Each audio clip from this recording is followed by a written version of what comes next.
Boa tarde, amores. Falando agora na nossa aula de ciências, então eu vou tentar assim resumir o máximo possível, tá?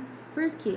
Porque é muito texto e aí a nossa apostila de matemática ela terminou ontem, né? Então eu não tô dando mais matemática, pelo menos agora, enquanto a gente não terminar a apostila das outras matérias, tá? Então hoje foi mais texto assim, então eu vou dar uma resumida só porque foram algumas páginas. Tá? Então eu vou falar mais ou menos só para não ter que ler tudo, senão o vídeo vai ficar muito comprido e vocês vão ficar assim entediados, tá joia? Lembra que eu falei que existiam instrumentos que mediam a intensidade do vento? Pois é. Então nós temos aí em cima o biruta, que chama biruta, nós temos o catavento, que é esse galinho aí que tem as direções do vento, e nós temos o anemômetro, tá? Então são fotos aí para vocês conhecerem só.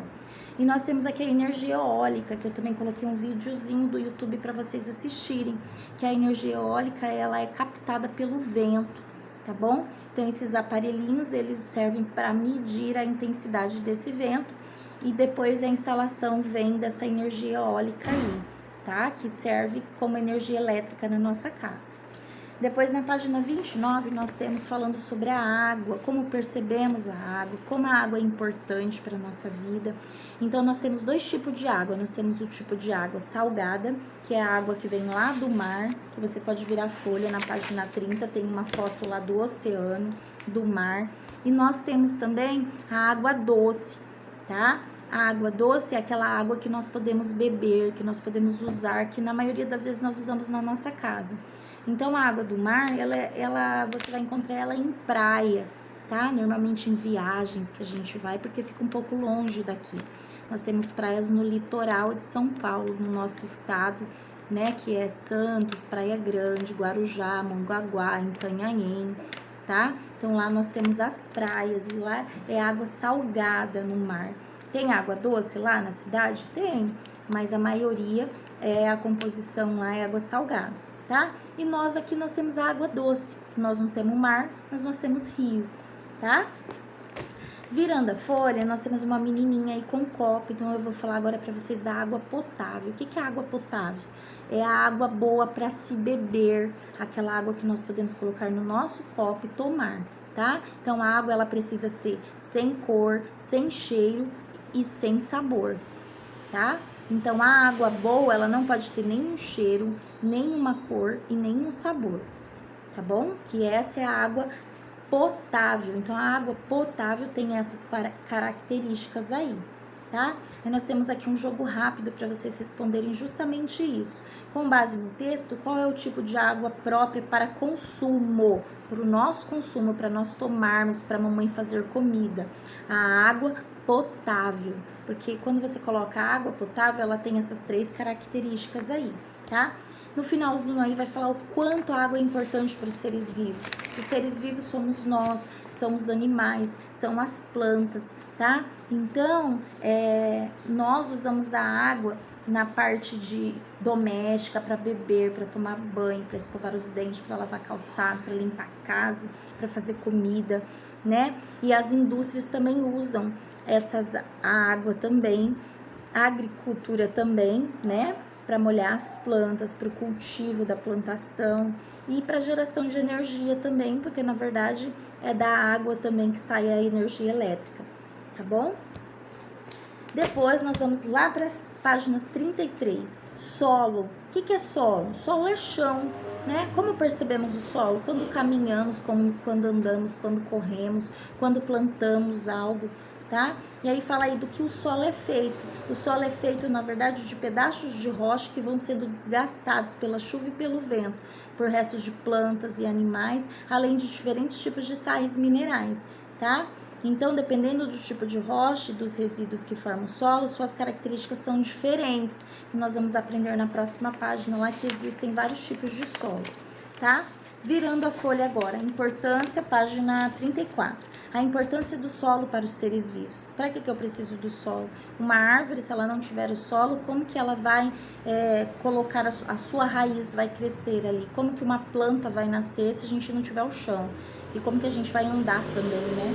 Então, o solo, ele é importante para o ser humano na construção de casas, de moradias também, né? Na parte de plantação, é do solo também que nós retiramos as rochas, os minerais, tá? E aí, virando a folha na página 35, nós temos as características aí, os tipos de solo.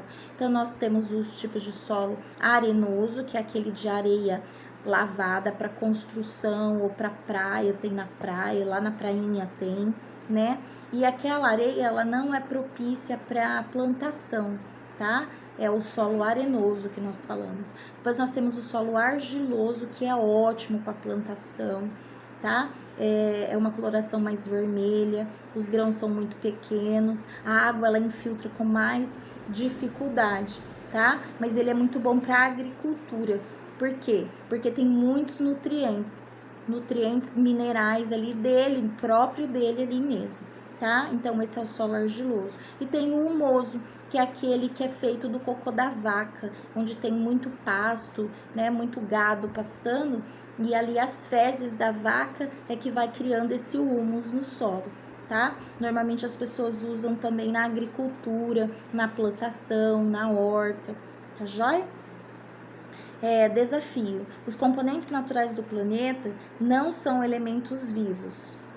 O caderno, o lápis e a borracha também não são, mas eles são elementos naturais do planeta? Não, eles não são, tá? O lápis e a borracha, eles são elementos construídos pelo ser humano. Então, você não vai lá na natureza e pega um lápis e traz para a escola. Você não vai lá e pega uma borracha e traz para a escola, tá? Eles são produzidos, né? Tá certo que eles usam coisas da natureza, mas eles são produzidos pelo homem, tá? Então, eles não são naturais. Página 36 e 37, nós temos uma experiência aí para fazer, tá? Então, tá escritinho tudo que você vai fazer aí, depois você vai fazer as suas anotações.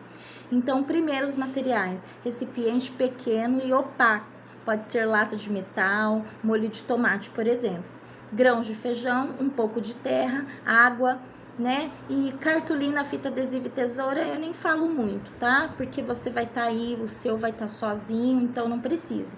Aqui fala, porque aí eu teria que anotar o nome de cada um na latinha, tá? Então tá explicando aí tudo certinho. Nós vamos fazer a plantação de um feijão, tá bom? Em 2 recipientes. Então aí depois você vai ver num recipiente sem entrada de luz, ou seja, uma latinha fechada e uma latinha aberta, tá? Para depois você escrever aí.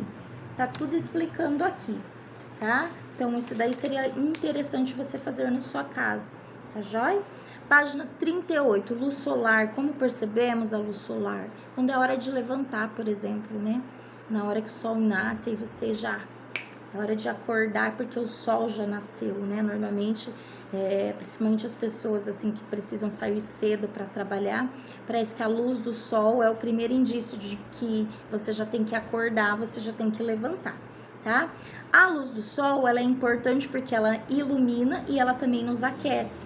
Se não fosse o sol, nós viveríamos no escuro, né? E se não fosse a temperatura do sol, seria frio, né? Tem regiões de países aí que é assim, né? A noite ela é muito maior do que o dia, então o sol praticamente ele não aparece, tá bom?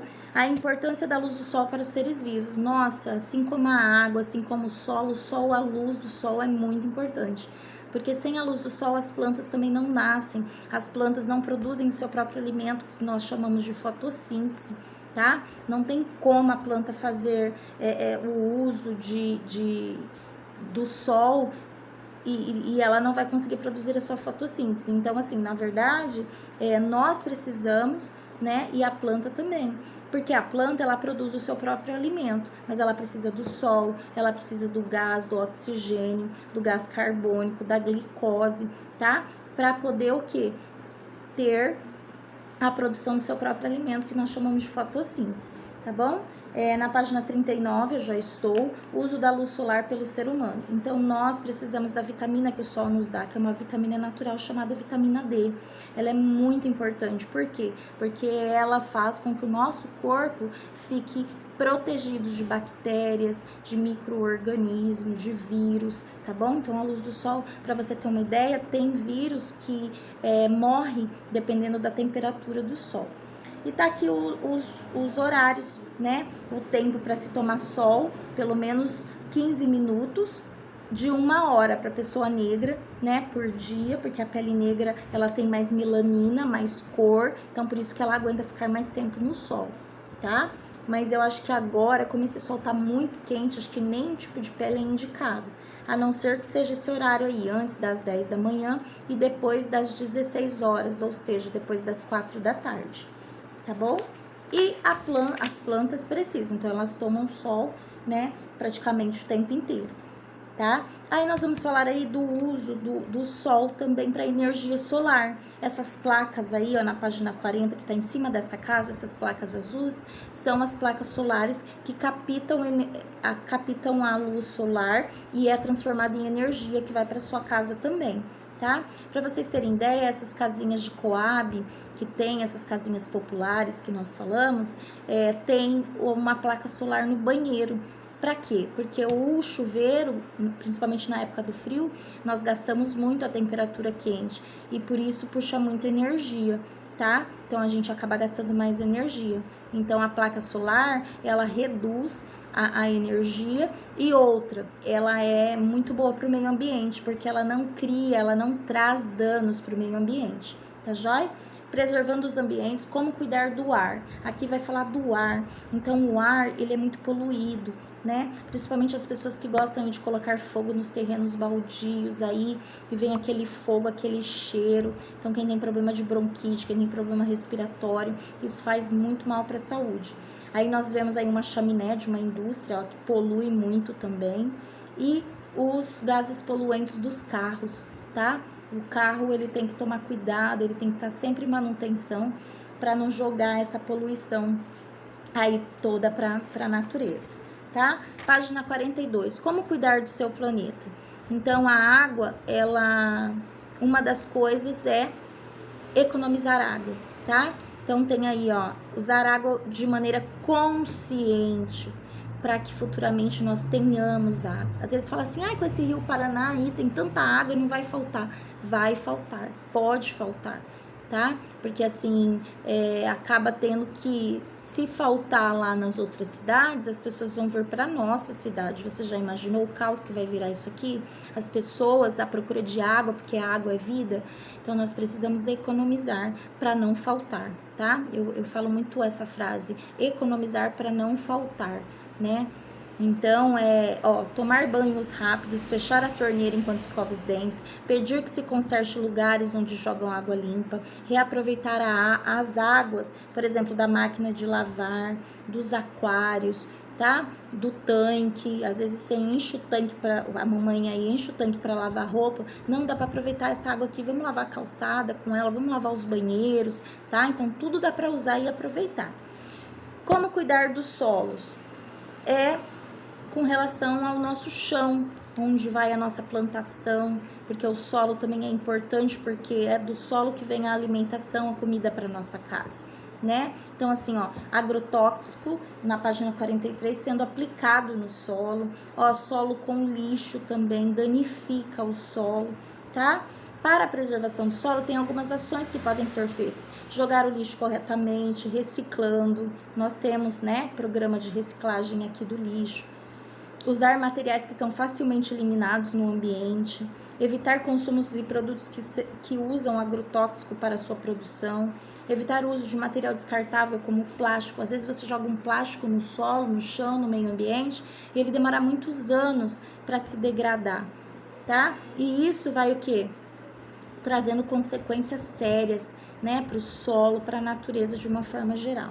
O que mais podemos fazer? Faça a sua parte, economize água, coloque lixo nos locais apropriados, separe o lixo orgânico do reciclado. Uma boa proposta para colocar em prática é a política dos 5 R's, tá? Que é reduzir, reaproveitar, reciclar, recusar e repensar, tá? A política dos 5Rs deve priorizar a redução do consumo e o reaproveitamento dos materiais em relação à própria reciclagem. Então, tudo que eu posso usar, reciclar de novo, eu uso e reciclo. Por quê? Porque assim eu não vou comprar, eu não vou mais, por exemplo, um vidro desse. Eu posso usar depois para outra coisa. Ó, mesmo porque ele tem essa pecinha aqui, é maravilhoso. Você pode colocar, por exemplo, detergente para você lavar a mão. Você pode colocar sabonete líquido, né? E eu não preciso simplesmente, quando acabar esse álcool gel, eu jogar esse vidro fora. Eu posso usar ele em outras coisas. Isso é fazer uso dos 5Rs, tá? Então, eu não vou lá comprar outro. Ou senão eu posso repor, comprar apenas o líquido num galão maior de álcool gel e só apenas repor aqui. Então, é menos um plástico jogado na natureza para reciclagem, tá joia? E nós paramos por aqui por hoje, tá, meus amores? Depois é só as atividades. Um beijo grande, fiquem com Deus.